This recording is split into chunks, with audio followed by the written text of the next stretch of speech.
Hi, everybody. I'm Ken Kirschenbaum. Thanks for joining us. Today we have a interesting, I'm sure entertaining presentation. We were going to have Ron Davis and Kelly Bond from Graybeards.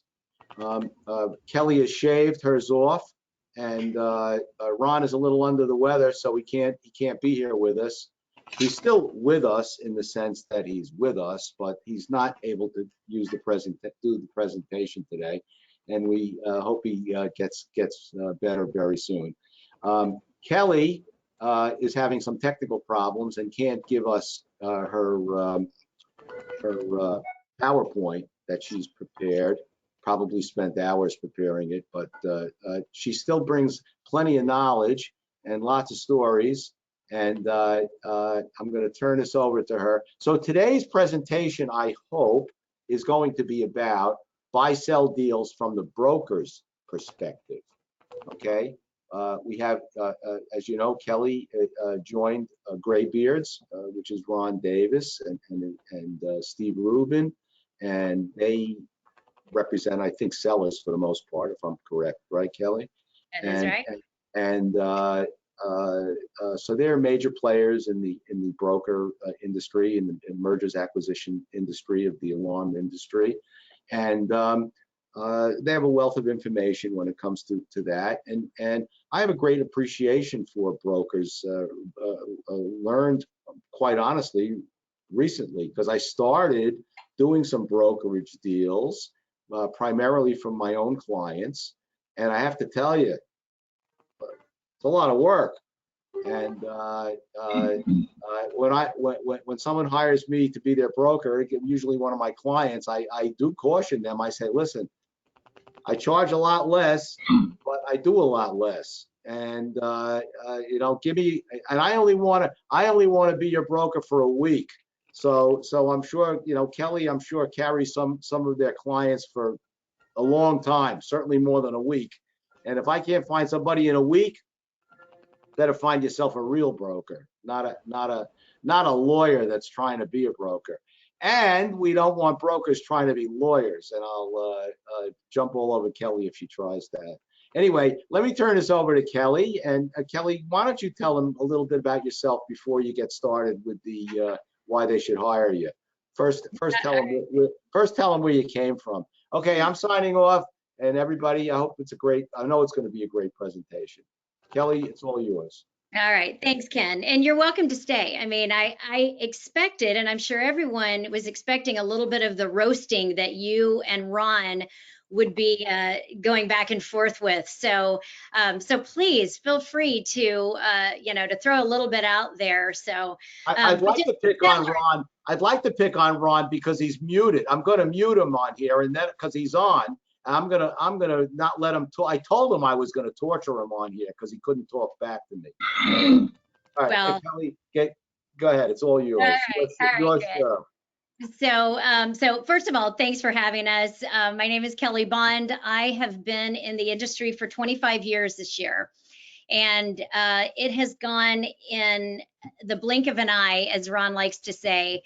And I will tell you that I think it's a great industry to be in, and I'm especially loving it now because I'm seeing all the new technology that is making us much more exciting and bringing some new entrants into our space. It's also bringing new money into our space, which is very, very good for the transaction world. But I also do want just to tell you a little bit about where I spent my time. I came in the industry working for a boutique lender, and that's how I learned about what RMR was, recurring monthly revenue. And my job was to help the dealers that were borrowers to grow their RMR, increase their business, and just make their businesses stronger and more attractive, because ultimately they would probably sell one day, and many of them did. From the lending perspective, I then moved on and did acquisitions for a long time, for about 15 years, all in all, and I was a buyer. And I feel like I have seen just about every type of company that could be out in the industry. However, I'm still surprised with every new company that I learn about, and certainly those that I am working with now. You know, there are different elements of every company. We're going to talk a little bit about that today. I had a really an incredible opportunity to spend 4 years with an access control manufacturer called Brevo. And in my time there, which my role there was really to help their dealer customers grow their own RMR and really kind of bring more RMR into the integration space. And in that time, I learned about the integration business. And there is still a big chasm between the intrusion side of our industry and the integration side. And I'm very, very fortunate to have spent that time there. Love the folks at Brevo, wonderful company. But while I was there, I really missed what my passion was, and that is doing transactions. So I picked up the phone one day and called Ron Davis and said, hey, I'm kind of thinking about, and within just a short period of time, I joined them as a partner. So, so I do bring a lot of years of experience, not so much that I have grown a beard and not a gray beard, and let's hope that never happens. But I am very fortunate to work with two gentlemen, Steve Rubin and Ron Davis, that I think probably bring as much industry experience as you'll be able to find out there. So, so I am sad that Ron is not joining me today. I'm sure many of you are looking forward to hearing from him, but I am going to try to channel some Ron Davis for you. I've heard many of his stories over the years, and he does bring an absolute wealth of knowledge because of being an operator, because of understanding central station business, understanding franchises, really now understanding the best way to represent sellers. And that is what we do. We only represent sellers, but we do work with a lot of buyers, and we're very fortunate to have a lot of relationships in the industry. So, so I want to spend some time today talking to you about what it looks like to do a transaction, whether you're a buyer or a seller, the value of your business, the features and benefits that people are looking for when they're looking at your business, how you could be positioned in the market, and pitfalls that you want to look out for. And I'm going to point out pitfalls as we go along. And then ultimately talking a little bit about your employees. And I hope you'll stay with us till the very end, because we do have a gift for you that I will talk about at the end. I will have some time for questions and answers.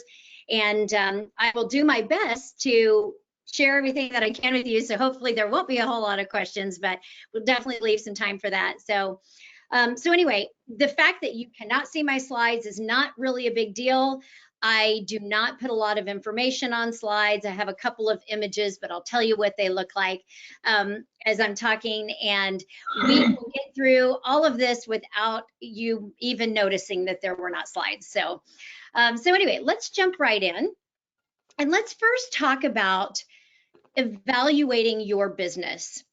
So think of this, whether you are looking at it as a business owner that has no intention of doing anything now or even in the next 5 years, but you're thinking about, what would somebody look at or think of when they looked at my business? How would I be viewed in the market? And this really doesn't matter what size business you are. You could be 200,000 of RMR business, you could be a $10 million of EBITDA integrator, or you could be someone that has 20,000 of recurring monthly revenue and you're not sure how much longer you're going to work. You could be a buyer that's looking for transactions because you are looking for your own growth. And maybe you just do one deal ever, or like we're talking to a lot now, there are a lot of new buyers that have come into the industry, and you're looking at deals all across the country. The makeup could be many different types of revenue, recurring revenue. You're just on the prowl and you're looking at deals. So hopefully everything that I'm going to talk to you about will resonate no matter where you fit in this mix. So let's start with some features of your business. So all of us, myself, Steve, Ron, we talk to buyers just about every day of the week. And sometimes there are multiple calls per day. Now, when we're representing a seller, we're obviously talking to buyers because that's our job. We are out there looking for buyers for the businesses that we're representing. And those buyers are going to ask questions and they're going to want to know about the business. And that's our job, is to make sure that we're telling about all the features of the business. What are the great things that they've accomplished? How long have they been in business? Where their geographic footprint is? What types of business they have? And I will tell you, the most common theme from every buyer is that they want to know how much recurring monthly revenue is included in a business model. So that's something that if it's not been a big part of your business in the past, certainly reach out to us. We can talk to you about ways that you may be able to strategically begin to add an RMR element to your business if you don't have it today. So that's definitely a big feature. You know, part of it, I mentioned geography a minute ago. You know, benefit of being in a market where there's a lot of activity is great, but that doesn't necessarily mean that you're in a market that everyone wants to be in. And one thing that I have learned just in the last, little bit less than a year that I've been with DMAG is that some markets are more attractive than others. There's some places in the country where it seems like it's a little bit harder to do business. So businesses that I thought would move very quickly, they've not been that attractive, and I've had to work harder to find a particular buyer for them. So that's nothing that you can control. You are in the market you're in, but what you can do is make sure that every element of your business is as good as it can be, so that where you're located is not a big detractor. But one thing that also impacts is how many potential suitors there may be for your business, just simply because of where you are.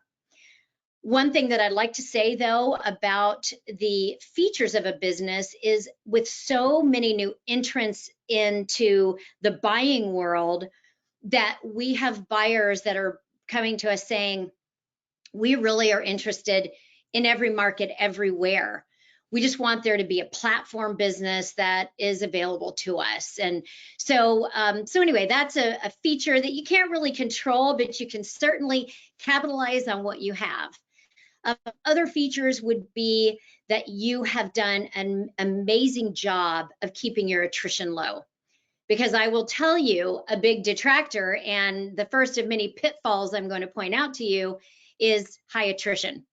So if you've got low attrition and you've got growing RMR, you are a business that seems to be growing well, those are really nice features. So let's jump to detractors a little bit. So I already mentioned high attrition. And listen, there's not a lot that you can do to pretty that up.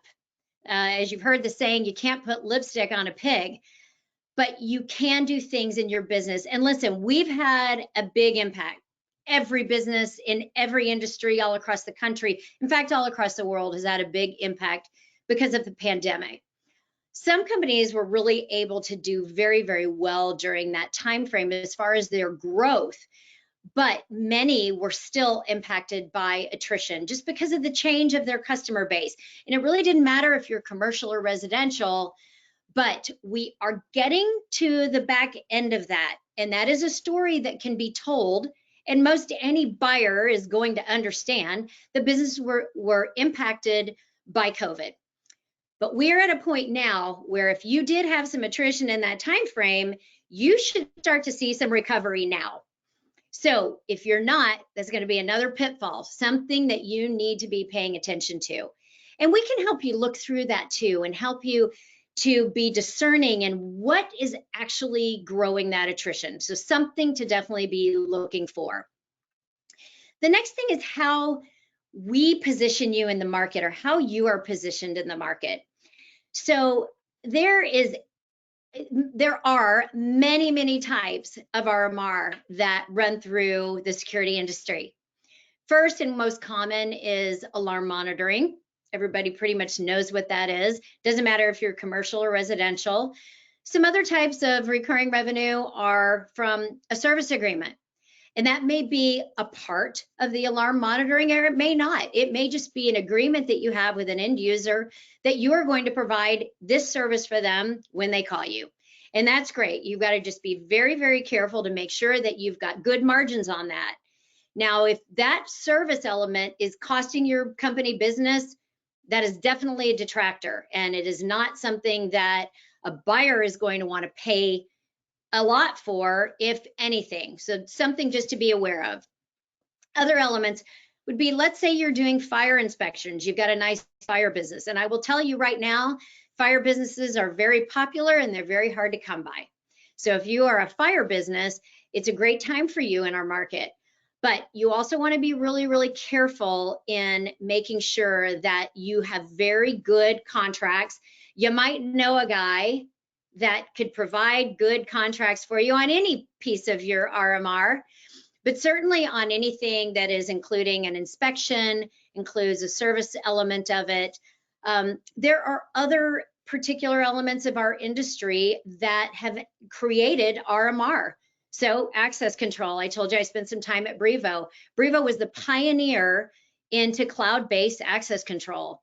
And the beauty of that is that they created an RMR element that can be contractual, should be contractual. If you are doing access control that is cloud-based, you have this as another source of RMR. Same with monitored video, which is amazing because now a lot, I'd say probably most of our major central stations offer monitoring for cloud-based video. But you want to be really careful and make sure you've got a good contract for that. But all of those are features of your business, and that is how you would be positioned to go to the market. Now, my next slide, unfortunately, that I can't show you, but my next slide actually showed a picture of what you think your business looks like to the market. And I'm probably aging myself a little bit here, but that's also kind of our industry. I'm sure that many of you remember the Clampetts and from the Beverly Hillbillies. You know, you may think your business looks like how the Clampetts Beverly Hills house looks, but buyers are often going to think that your house looks like the first Beverly Hills house, the shack in the woods and the deep South. So you want to make sure that when you are evaluating your business and you're thinking about how others are looking at you, that you look at what those pitfalls may be. So we're going to jump in now to what your business is actually worth. And in doing so, we want to first talk about what's happening in the market. So I've talked to you a little bit about the fact that there are a lot of new buyers coming into our space, private equity, trusts, funds that are all private. We've got some new bank interest in the industry, thankfully, because it wasn't that long ago when some of the banks that had been around our space for a long time actually pulled out. So it's nice to see some good activity. I had the privilege of attending the Barnes Buchanan conference down in Florida a couple of weeks ago. And if you're not familiar with this, Michael Barnes he's the founder of the Barnes and Associates, and Michael is the one that started the conference. He is an advisor and a consultant to our industry. And this conference has been going on for 26 years. And every year, Mike and his team will compile data about transactions that have occurred in the industry over the last year. But they also have all this data from 26 years of doing this, and they tell a story. In fact, a big part of the conference and the part that everyone looks forward to is where Michael tells the story of what has happened in our space over the last year. He has a couple of graphs that actually show transactions, and he gets data from companies just like ours, where we don't necessarily tell who the buyers and sellers are, but we will talk about the size of a transaction and the multiples that were relative to it. And he does that with many of the other brokers and lenders, consultants in the space, so that he's able to take this data and actually show us what's happening in the industry. And this last year was actually a pretty strong year. He has been able to identify some pretty big transactions that have taken place with incredible multiples. Now, one of the pitfalls that many sellers have is they hear about these transactions and think, oh my gosh, I'm worth 40 times. Look at this, I'm going to cash out now. Well, as most of you probably know, and I think some of my friendly competitors are on this call, but we have to have this conversation a lot with sellers to talk about the fact that just because this company got that multiple, it does not mean that that's what you are going to get. Typically, that is driven by size. And I think that makes sense to all of us. We've seen a lot of very large transactions happen. There are some that have happened already this year where large companies were purchased by companies that no one expected to be growing the way that they did. But there is also this money, like I said, that is out there that buyers are trying to spend. They are looking for deals. So what they are looking for, as I've already mentioned, are deals with RMR. Again, I'm going to talk about that because if you don't have any, it could be a potential pitfall.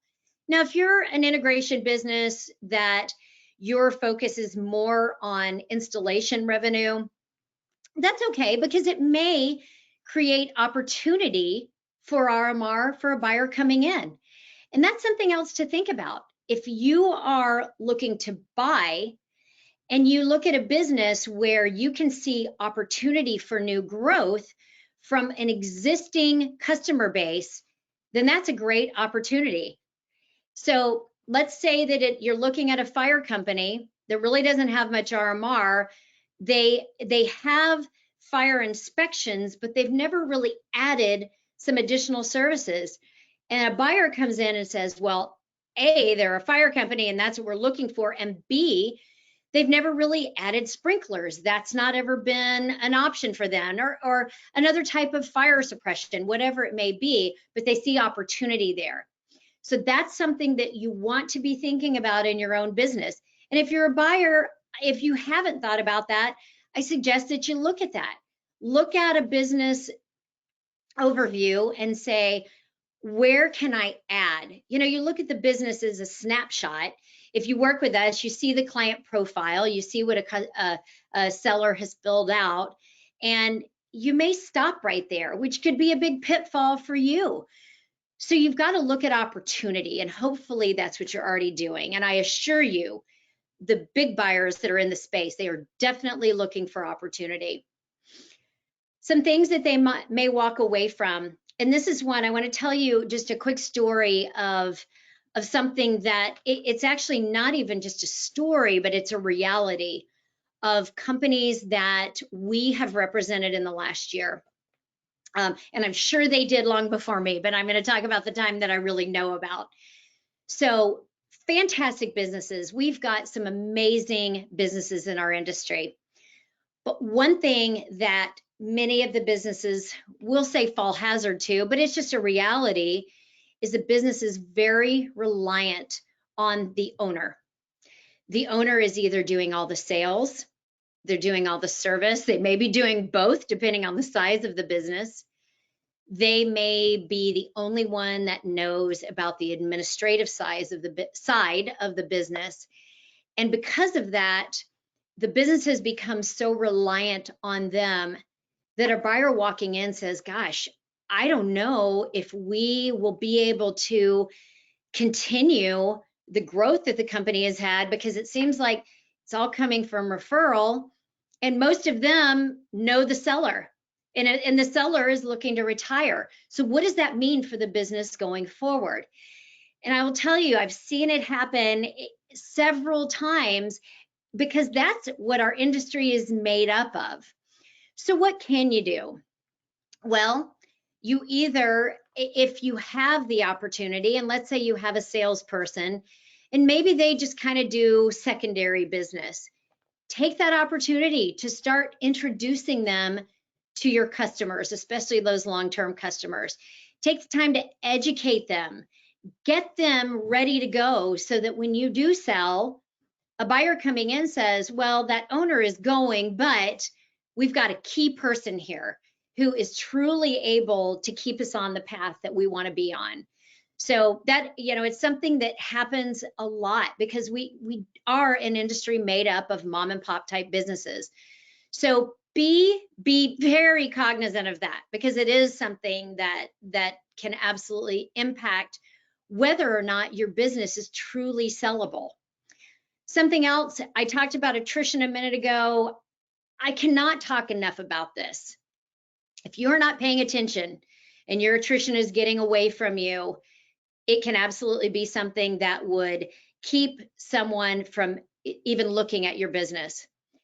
There are things that you should be paying attention to, but one thing that you want to watch is your gross attrition.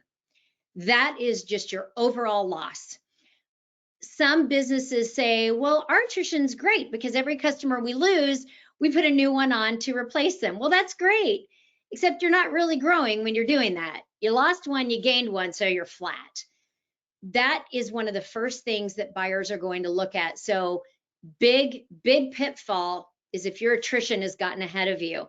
Another thing are a lot of outstanding receivables. I have said this before, and if you've ever heard me speak, you've heard Ron speak or Steve speak, you will hear all of us say to run your business today like you're about to sell it. Run it from the day you open the doors as if you're going to sell it tomorrow. Well, I think, get comfortable. Maybe we get a little bit lazy and we are not paying super close attention to our receivables. Well, like it or not, industry says anything that's over 90 days is considered an attrited account.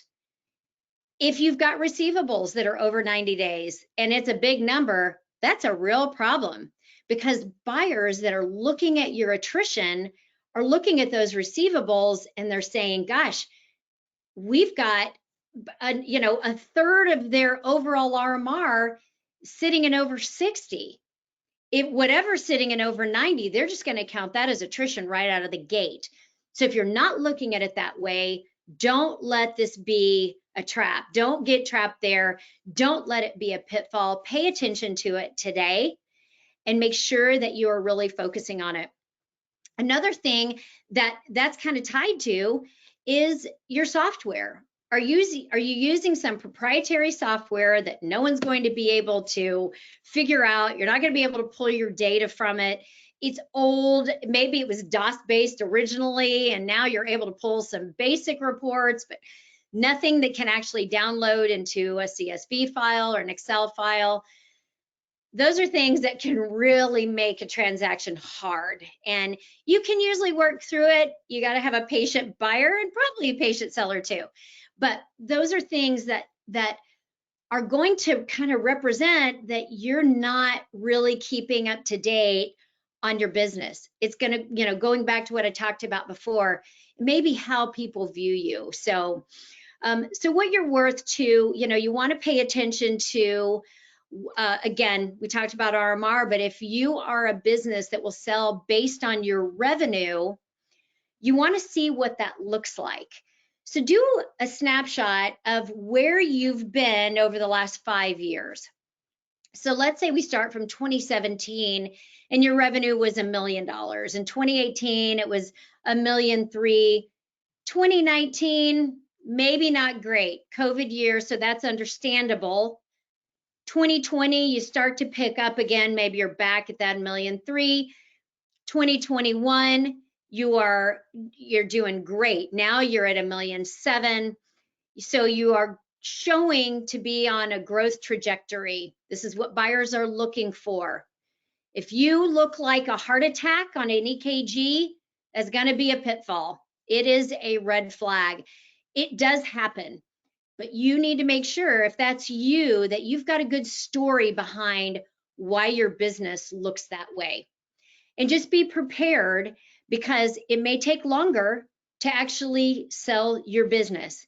And you may not be worth what some of these big transactions that we've talked about that are, 40 to 50 times range, you may not fall in there. Again, talking a little bit about if you're selling based on your revenue, that is typically going to fall into a multiple of EBITDA, EBITDA, that's your earnings before interest, taxes, depreciation, and amortization. And if that's something that you're not familiar with, call any of us. We'll talk to you about it. I've got all our information at the end after the gift part. But definitely you want to be aware of where you are in that EBITDA stage, because that would be, your sale would be based on a multiple of that, which is definitely different from RMR. Most integrators sell based on a multiple of their EBITDA, but again, don't forget the RMR element of that is also very, very important. So I want to talk a little bit now about some road hazards, or really pitfalls too, but some things that you can be aware of and you can work your way around. So if it's a big pothole, if you live in Pennsylvania, you certainly know what those look like.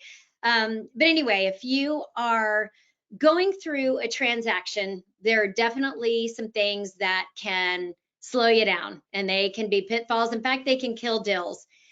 So let's talk a little bit first about just due diligence. And by the way, I want to offer up to you that if any of you all are looking to better understand what a buyer would start to dig into from a due diligence standpoint, and you just want to know because you want to model your business that way, which I highly encourage, reach out to us because we'll happily send you a list of due diligence items that a buyer is usually looking for. So don't hesitate to reach out and let us know. We'll send it your way.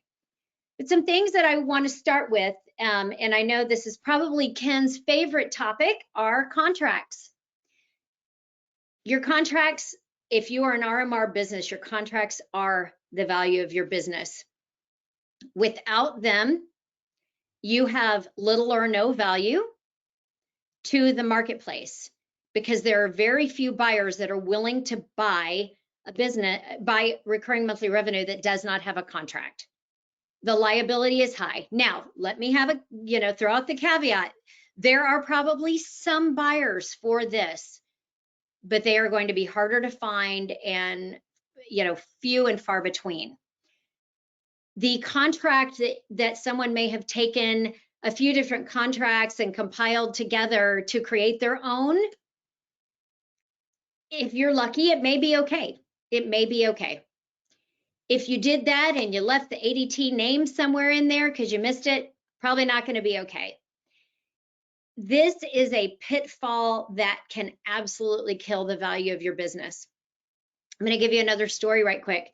And this is a real story that happened last year with one of our clients, and they had a great contract, except they had a typo in their limit of liability.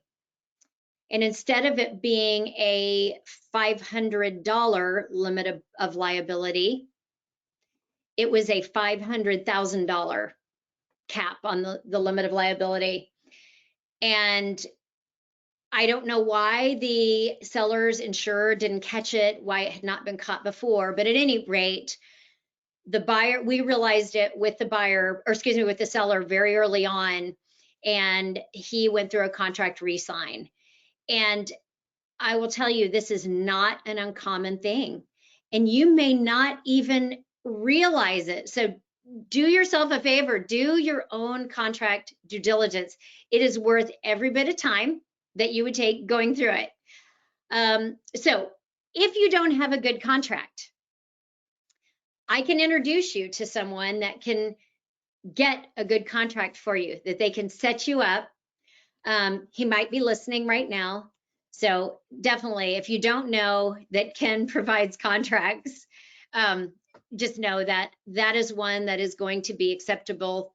Well, I don't want to speak for the whole industry and for every buyer, but I've never known it to not be acceptable. So by all means, make sure you've got a good contract. Some other things that that could be big road hazards in due diligence. I've already talked about attrition. I don't need to talk about that ad nauseum, but I will remind you it's an important element of it. Some other things that could be potential hazards are your billing system. We talked a little bit about that before, but let's just say that your billing system is hard to get information from. Let's say you have ACH customers that, automatic bank draft customers, and they have all the data that has come from them has been moved to a token, which is very common. And a buyer is trying to get that information, and they are not able to get this so that they can do a transition into their own billing system. Make sure when you're setting up something like that in your billing system or with whatever bank you use, that you set it up in a way that you're able to extract that data for a buyer. I know that that may seem like such a specific small thing, but if you have all that data and you can't get to it, now all of a sudden you may start missing billing periods, and you may have to go out to every single customer to get new credit card data. It's just, you're just exposing yourself with it. So just make sure, just the littlest thing, but that can totally interrupt a sale, and it could do it at the last minute when this data is being collected and you're getting ready to close. So just look at things like that. It could be a huge pitfall. Something else is the way you have your central station set up. Again, if you've heard Ron talk, you've ever heard me talk, probably Ken as well, we will all talk to you about the fact that you should own your own receiver lines at the central station. Being on shared lines means that a buyer coming in, let's say they don't want to use that central station, or they have their own and they want to move your accounts into their central station. Now, all of a sudden, they've got all these mixed lines, and every account, let's say it can't be remotely reprogrammed. So you literally are having to move into or go into every single location to reprogram a panel. Let me tell you, there is nothing that can take longer than that, except maybe moving 3G accounts. And that's the next thing I'm going to talk about. But central station, make sure you're set up in a way, every central station will give you your own receiver line. It may seem like an insurmountable task, but believe me, start today. If you don't do it, you're going to kick yourself for the day when you do go to close. Or let's say something happened to you and you need to sell. And that's what whoever is trying to handle your sale is faced with, is that you're on shared lines and nobody knew, and how are they going to sell you? It can have a big impact. So definitely look at that. So 3G accounts, let's talk about those. I won't harass Ken in the post that he put out yesterday, but I will thank him for making us all breathe a sigh of relief for a few minutes anyway. Reality is that no matter what you have your 3G accounts on, whether it's Verizon or AT&T or wherever they are, you got to get them changed. If you have a buyer that will buy those, they will likely take such a huge chunk out of what they're going to pay you for those accounts that you're going to kick yourself for not doing it. So make sure things like that you want, that you can control, get it done. I want to talk to you a little bit about what can happen as you are going through the process from letter of intent to closing. And this is probably one of the worst things that I can say will be memorable, and I will say that nobody likes for this to happen, a buyer or a seller, but this is a retraded deal. So changing lanes a little bit. Let's say you've got a deal, you've been offered X amount of multiple from the buyer. You know what that number is, you know what the holdback amount is going to be. You go start through due diligence, and the buyer finds something in the deal that has such an impact on it that they change the price. It does happen. It's not good for anyone. The buyer does not want to do this. In 99% of cases, they don't want to do it. The seller doesn't want to hear it. As the go-between, we don't want to talk about it. Nobody likes this, but it does happen. By knowing exactly what to talk about in your business from the onset, certainly for me and my team, how we represent you to the market will help eliminate retraded deals. And that's where, what that means is the multiple you started with is not the multiple that you end with. It's gone down because something in the value of the business has changed. And this is the biggest road hazard, pitfall, whatever you want to talk, whatever you want to say about it, but we can avoid it. And part of it is making sure that you, especially if you're being represented by a broker, that they know all those pieces and parts of your business so that we represent you well to the marketplace, that we can talk about you in a way that the buyer really knows everything up front. So when they're making their offer, they're doing it based on the reality of your business. So, so nobody likes retraded deals. They do happen. We really try to avoid them at all costs. And then one more story I want to tell you, and then we're going to get off the road hazards a little bit, but is you've got a deal, everything is going well, you've got a signed letter of intent, you moved into due diligence, you've got a date on that letter of intent where the buyer has agreed that they are going to show their proof of financing to do your deal. I have a deal right now that I found what I think still is just such a wonderful buyer for this seller. There was a real love fest when they all met for the first time, and the synergies of the companies were really, really amazing. But the buyer's company is very similar size to the seller, and they had to go out and find a source of financing, and they had a period of time in which, you know, based on the letter of intent, said they would do it by such and such date. And unfortunately, it didn't occur.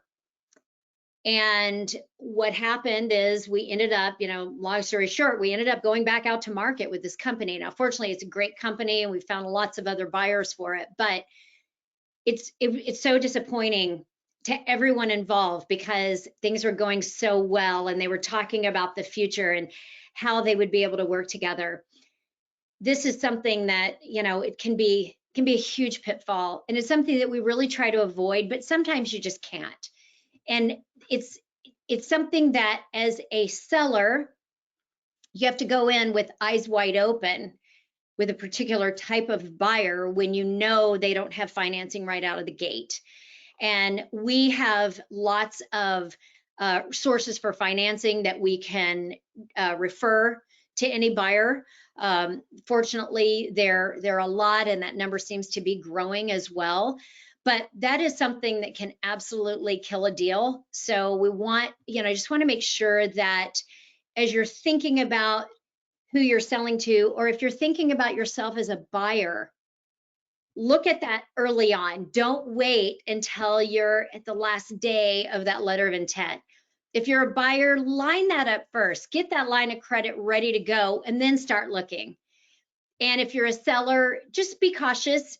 Make sure that you know exactly what you're getting into. We're going to always talk about it with you because we don't want it to be a surprise. So, okay, then the last thing that I want to talk about, and this is shorter, I know we're just about out of time and I want to leave time for questions and to talk about your what we would like to offer you. But the last thing I want to talk about, and it's something that comes up usually early on in the transactions, but that's what the staff that's going to be hopefully transitioning to a new buyer. And a lot, I would say in, I don't know, 99% of sellers do not want their staff to know they're selling until right at the end. And there's a few reasons for this. You know, I'd say probably a pretty common one is they don't want to risk the staff getting all of a sudden scared that they're going to lose their job and they leave. They also don't necessarily want the market to know that the company is for sale. And if you're working with us, you'll know we are so fastidious on non-disclosure agreements. We get one signed with every buyer for every listing that we have on, every time. So we're just so careful about keeping the seller anonymous. Even in our listings, we don't tell exactly where the company is unless the company says, hey, I don't care, you can tell exactly where I am, then great. Makes our job easier, but that doesn't usually happen. So one of the things that, we talk to sellers about early on, and something that you'll see in due diligence, is that buyers will ask if there's any kind of employment agreement. Do you have any agreement between you, the business owner, and your employees? And it would likely include some sort of non-compete and or non-solicit language. And it may be part of their salary agreement as well. So that's something that if you are an employer and you have not ever done any type of employment agreement, I'm sure that's also something that Ken could probably provide for you if you're looking for some sort of employment agreement. But having something in place is really, really helpful. Many buyers are going to want to get that document in place, and they're going to ask that to be part of the transaction. You don't want to be caught flat-footed where you're now asking your employees to sign something and they're like, well, what's this all about? We've never had this before. I've been here 20 years. Anyway, just encourage you, if you can, to get some sort of employment agreement in place. And then finally, relative to employees, what we see a lot is that employees that may be brought in to help a transition or a sale will be offered some sort of bonus. And I'll tell you that is usually a really good thing. It can just help everybody get a different comfort level. But just be careful with that too. You don't want there to be unrealistic expectations for how things will look down the road. But everyone typically is very focused on taking care of their staff. We want to help you do that. Most buyers, that your staff is going to be important to them, usually long term, but certainly in a transition period. So don't forget about them as you're looking at your business and you're thinking about preparing it for sale. So, okay, I'm going to wrap up there because we just have a few minutes left, but I do want to tell you that we would like to offer you, as somebody that attended today, one of Ron Davis's books, and he has 2 books that are both great. They're based on our industry. The first one is called The Start of the Deal, and it is really just going through a lot of the things that I talked about today, frankly. It's talking about due diligence and pitfalls in deals. And then the other one is called The Greatest Ideas. And these are thoughts from what Ron believed to be some of the industry's greatest thinkers. And he's got quotes from them. And these are folks that you will know. They are in the industry today and certainly have made their impact on our space. So I am going to very quickly give you an email address so that you can email us, and we will gladly send you one or the other book. So The Start of the Deal is the one that's more about due diligence and just transactional. The second one is The Greatest Ideas. So if you would just designate which book that you would like, we will gladly send it to you as our gift to you. So please email this email address, Davis, BDAVIS, at Graybeards, GRAYBEARDS,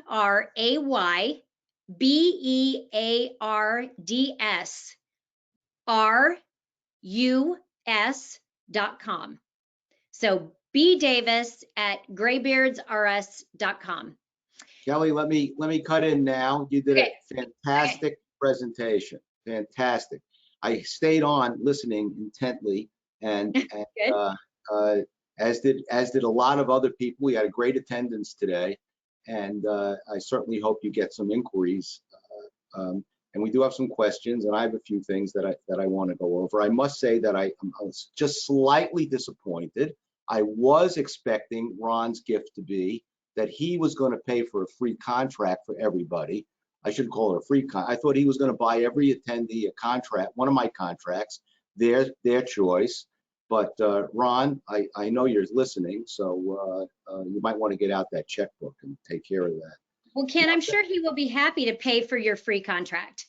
I know. I made a mistake when I said that. I realized that. You're a wise guy, Kelly. I could see that. But my first question to you is, I see you wearing a little thing around your neck that looks like Texas, but I only heard one you all in that entire presentation. So exactly what are you doing with a thing with Texas around your neck? That's what I want to know. Well, I am a native Texan and I live in Dallas, and I can't believe that I only said y'all one time. So just one time, I was listening. Okay. So now, before I get into some of the questions, and there's a few comments and questions, I do want to say this. I wonder if you can, in 60 seconds or less, tell the attendees the role of the different professionals that they need to be dealing with when they are buying or selling. I can tell you who the players are. There's the lawyer, there's the broker, there's the insurance broker, there's the accountant. The accountant, exactly. Someone who tries to wear all four hats is doing you a disservice and themselves.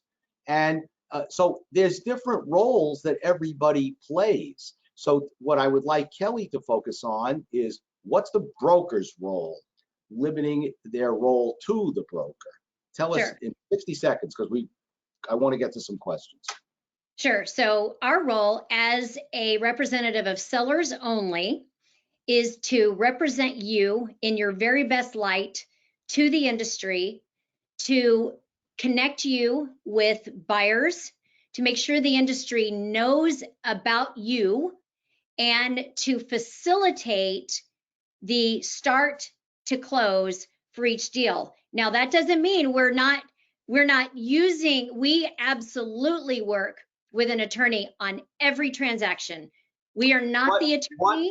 That's what I want to know. What does facilitate entail? What is the broker going to do that I'm not going to do, even if I'm brokering the deal? What are you going to do? And I'm going to give you a little lead. You're going to assist this seller in structuring his company as best he can, but between the time he first sees you and the time he puts it up on the market.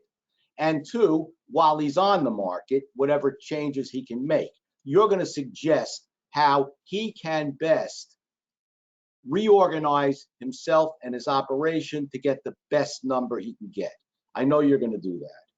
You're going to explain to him why he's getting less or why he's getting more. And he's going to use that to try and get more, typically, okay? Yeah, and you covered an awful lot of points today in your presentation about that. But one of the things that sellers get hit with right away, as soon as that, first they get that LOI, letter of intent, or a letter of interest, sometimes they call it. As soon as they get that and they agree to it, and of course there's a non-disclosure that's in place, all which need to be approved by a lawyer, not a broker, and then they get hit with due diligence. Now, some buyers have a list that are 10 pages, and some buyers have a list that are 2 sentences. Let me see your contracts. Thanks. That's all I need to know. Someone else needs to know where they went to high school and their first girlfriend's name. Everything about them, okay? For whatever reason they want it. I got it. So what is a broker? Does a broker get involved? Do you? Does Graybeards? Never mind a broker, because I'm not sure they're all the same. I don't know that every broker offers the same kind of service. Look, here's where I'm getting. Something changed in the industry, I think, where sellers used to have to do a buyer would come on board, and a buyer would have to do an awful lot of due diligence. It's the buyer's responsibility to do the due diligence. A buyer is the one paying the money. A buyer's buying some product. He needs to know about it, needs to make sure it's going to fit. It's a good buy. He's paying the right amount. It's the buyer that takes the chance during due diligence. Well, I've seen a shift. You get some of these buyers are represented by idiots, lawyers, and they come in and want the kitchen sink in terms of information and data, most of it irrelevant, especially on an asset purchase deal. And they pass this 50-page document over to a seller and says, hey, you, put all this information together and all this documentation together and send it to us so we can look at it. Okay, who's going to do all that work? Because most sellers are not capable of doing it, nor do they want to. I'm not going to do it, not at my rates. They might as well just turn the company over to me, and that's the end of that. So who's going to do all this work? Is a broker going to do it? What service do you provide in terms of that due diligence once you have looked at it and said to the buyer, hey, we're not giving you half of this, but we will give you some of it, and we're going to help the seller put it together.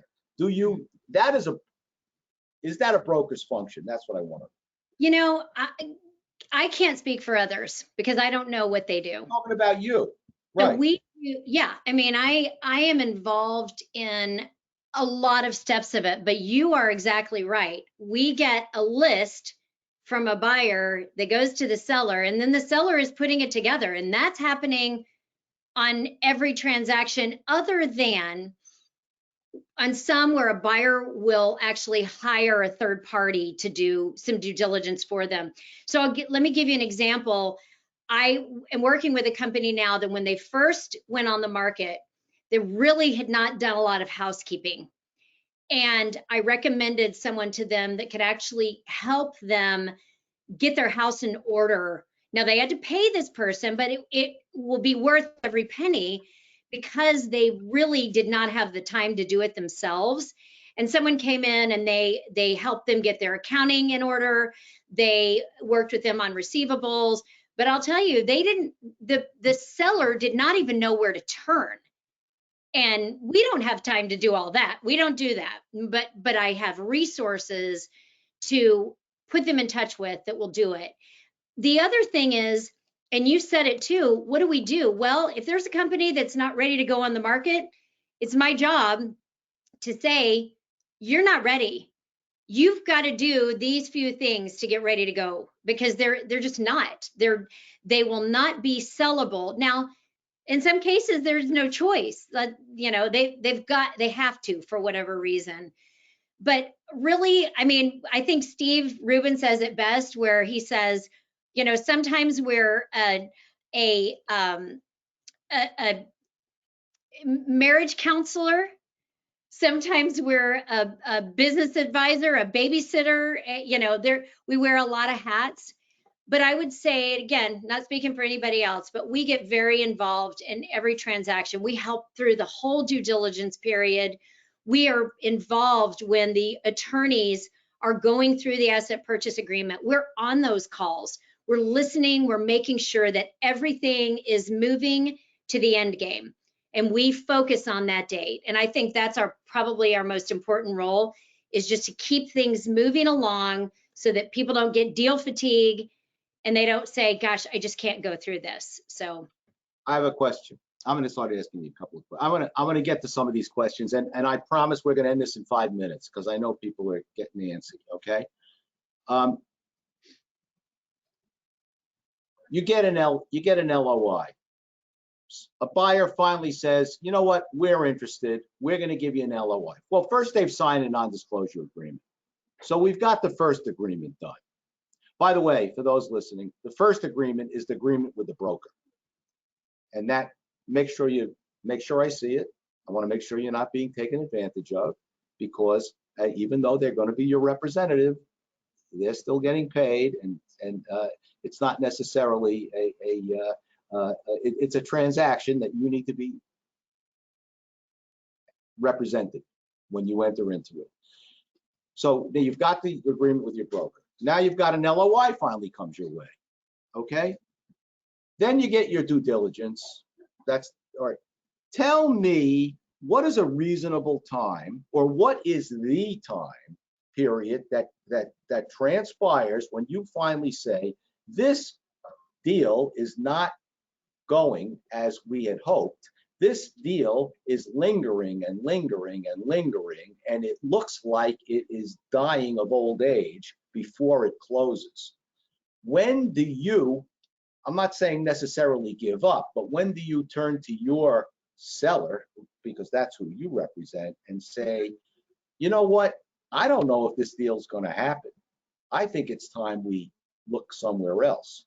Now, looking somewhere else is often involves a legal issue, because sometimes you have exclusivity periods with the potential buyer, the first one. But I'm talking about a situation where you're long past that exclusivity period, because and by the way, the first question you might, what's a reasonable exclusivity period?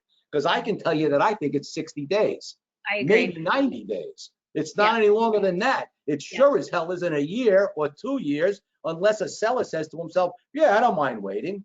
Well, no, you do mind waiting, or you wouldn't be up for sale right now. Okay, go ahead. No, I totally agree. And I think I agree with you on the 60-day exclusivity, unless there is a factor that everybody agrees on at the onset that it would be 90 days. Outside of that, that's when deal fatigue sets in. It sets in really at 30 days, but if you have agreed that you're going to stay in a deal for 90 days, you better be ready to close on that 90th day. That's kind of how I look at it. I think if you find that a deal is losing steam, you're not getting answers back from a buyer or a seller, you know, you go a couple weeks, you go maybe 3 weeks at that point, and you're just, you know, people aren't responding or things are really slowing down, you've got to have the conversation. Because frankly, I think it's a lot harder for a seller. They think things are going to happen. You're looking at this time frame, and then all of a sudden there's just no activity. My feeling is, if that LOI doesn't have some out, something that says both agree that it is not moving forward, I would be a little suspect for them trying to tie up a seller, you know, especially if they're looking for financing or something. I mean, but I feel like if you do not keep a good steady flow going on in that due diligence, you got to cut bait, because So it's not good for anybody. We could agree. We're talking a deal. These deals should take months, not years. That's for sure. Oh my gosh, absolutely. Right, Absolutely. okay. Once you're in LOI, Yeah. I look at it 90 days as the outset. Okay. Hopefully 60. I agree. You know, I had a seller this year who I represented, and we were negotiating. We weren't finished yet with the asset purchase agreement. We were negotiating it, and the employees found out about the sale, which inevitably they do, because it's very hard to do all this due diligence without them finding out about it. And they left. They quit, and the seller was put in a position where that's it. He had no text left. He had to sell. We had to make a quick deal. I couldn't, because the buyer was taking too much time. I flipped it to another buyer, and it took 2 days, and we closed, and we were done. And this seller, by the way, was not up to date with 3G, and he got clobbered because of it. Now I'm going to go through some questions first, and the first one I'm going to take. All this is great, but today's customers do not want to sign agreements more than 1 year. Okay, that's simply not true. And you, Mr. Dealer, you need to learn how to sell a contract, because I know you know how to sell an alarm system. I know you have technical knowledge about that, but you obviously need to learn how to sell these contracts, because as Kelly pointed out to you, and I've mentioned many times, That's the business you're in. You're in the RMR contract business. You're not in the alarm business. You're in the RMR contract. You better learn how to sell your product. Okay? We don't have 1-year agreements. Now you can have a month-to-month agreement, but you need to know when you sign that up, this is simply not as valuable as a longer-term agreement. That's just the case. So I don't know where you got this idea of 1-year agreements. My contracts are 5 years residential, 10 years commercial, and I can assure you that my clients get them signed most of the time, not all the time, but that's what we present to the customer. If you have in your contract 1 year, well, that's what they're going to sign. No customer is going to go to you, hey, can you make this 10 years? No. You need to be careful about that. All right, is there such a thing as a deal that is too small to use a broker? That's for you, Kelly. Oh, that's a good question. And it's something that we have this discussion internally. I don't think there's any deal that's too small to use a broker. It's always good to have some representation, someone that's looking out for you. Will every broker? I think what's important to know, of course, is brokers work on commission. So if it's a small deal, it's obviously a small commission, and it's only natural to presume that a broker is going to be spending a little less time on a deal that's going to be much less lucrative. Also, a smaller deal should be, it's not always, much easier, much faster to get done. Okay, it should be. I have to interrupt you. That is not how it goes. Okay. Smaller deals tend to take more time, and so if you start to look at what you earn in commission based on the time that you spend, you definitely earn a lot less. So yeah, of course. But that being said, everyone should have some sort of representation. So and there are some brokers that will work with, they want to work with smaller companies. So okay. 3Gs aren't worth a lot, but what about pots? Well, same thing. Pots they're worth less. You're talking about the multiple, right? The pots are, from what I'm experiencing right now on transaction, pots were really, sellers aren't really taking a hit on pots right now. The ones that the 3Gs are, they're getting slaughtered. Sellers are just getting slaughtered on those. So I'm seeing holdbacks as much as $300, $350 per account on those. Right. I just had a deal that was $500 held back per account. That's a lot. Okay. Yeah, especially if they're AT&T, those seem to be really getting hit right now. There's someone thanking you for the presentation, which I will do in mass. In Canada, we generally look at net attrition, which means accounts lost, but net of any re-signs, picking up the other. That I think it's very, and this is not a topic really for today.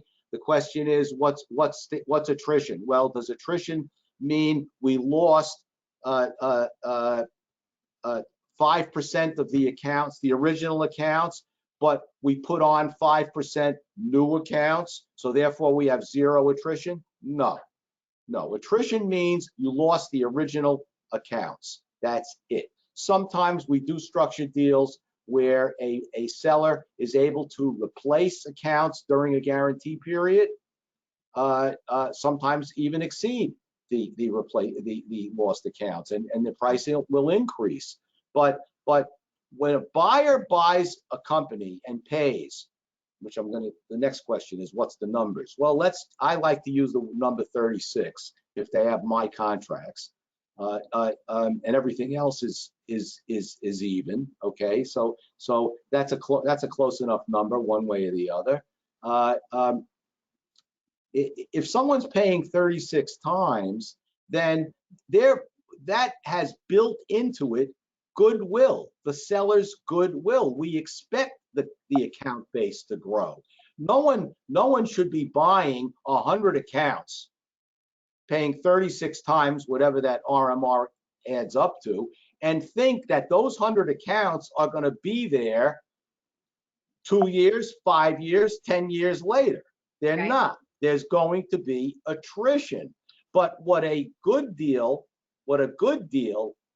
ends up being for a buyer is he bought a company with a great name, with a great reputation, with a great customer base, and those original 100 accounts are going to end up being attributable to the phone number that the seller gave them, to the website the seller gave them, the name, all these other referral bases. That's going to grow. At the end of 5 years, there's going to be 140 accounts, and a new 40 new accounts. Now the question is, did they lose 40 of the original accounts? A good deal, they didn't.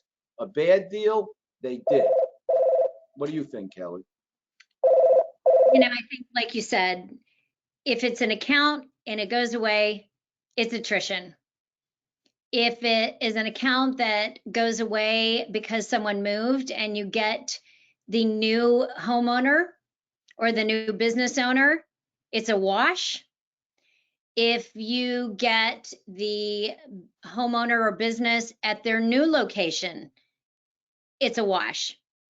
But if you have an account that cancels because someone has moved and you either do not get them at their new location or you do not get the new homeowner, that's attrition. Well, that's, by the way, Kelly, that's a good rule of thumb. But of course, that's a matter of negotiation in your contract. So you need to be very careful about that. We hear a lot, what's customary, what's not customary.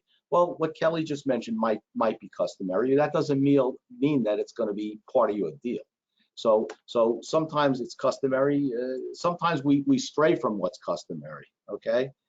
I'm really rushing you now, Kelly. I don't mean to, but I want to find it's okay. No, I mean, listen, the way I look at attrition and the way, if I'm looking at a report, I will look at how many accounts were online January 1st of this year, how many accounts were online December 31st of this year, where you started, where you ended. Original accounts, not original accounts, right, yes. Right. Yeah, okay. Where I'm not talking about anything replacing anything. I want to see your gross attrition, the accounts that you absolutely lost. Now, if you've got some moves in there, that can be discussed, but what I want to see is just your gross loss over a period of time. And typically I'd like to see 3 years of it because it kind of it starts to tell a story. So in COVID, that's a tough year. I mean, it was a tough year for some. So right. we have an important comment from some guy that I think he thinks he knows what he's doing. Steve Rubin, you know who he is? I do know Steve. Yes, he's a very accomplished broker, and he's Kelly's partner, and he's Ron's partner, and unfortunately, I think his brother-in-law also, if I'm not mistaken. Right? You're right. So he has to say our two most important jobs as a broker, which is what I wanted this webinar to be about: finding the right buyer and negotiating the best overall deal. Well, why didn't we name it that then? We didn't name it that. I know. Well, don't you know what's in my mind? Brokers, I could have told you that in 2 minutes. I know. Well, the right broker for your deal. We could have been 30 seconds. I could have done that. And here's Steve's other comment. Brokers are quasi-psychologists. Every seller has a different personality. We have to learn quickly the best way to work with them. Not just them. How about you got to work with the crazy lawyers that are out there, especially me. I know, oh my God, he's here again. Anyway, you know what, folks? You guys hung out for a long time, and Kelly wants to get back to Texas, I think, and Ron probably wants to get back to bed. So I got to wrap this up. I want to thank everybody, especially Kelly, for getting on here, and we're going to make her do it again with a PowerPoint next time. Although I honestly, I think you do better without a PowerPoint I'm fine without it. you know. I mean, maybe if Ron was up here with that ugly puss, we would have preferred to have a PowerPoint, you know, that we could look at that. But with you, it was just fine with just you here, okay? So anyway, folks, I want to thank all of you for attending. Give Kelly a call if you need a broker. If you need a lawyer, give me a call. If next time you want to see Kelly, I bet it's going to be at ISC. Is that right? You're going to be there? No? I'll be there at the beginning of it. So yeah. At the beginning of it? What does that At the mean? beginning, yes. Yeah. You know, either you're going to be there or you're not going to be there. You're going to be there. Yeah, I am going to be there at the very There you beginning, go. not for the whole thing. So, but you know Well, what? We don't have to wait till ISC. If you have questions, call me now. call her. Okay? All right, everybody. Thank you so much Thanks, for Ken. attending. And I think we have a webinar tomorrow, if I'm not mistaken. Oh, well, I'm not sure. Look for my emails and you'll see when our next webinar is. It's not tomorrow, it's next week. Okay? Bye-bye, everybody. Thanks, Ken. Thanks, everyone. Bye-bye. Bye-bye.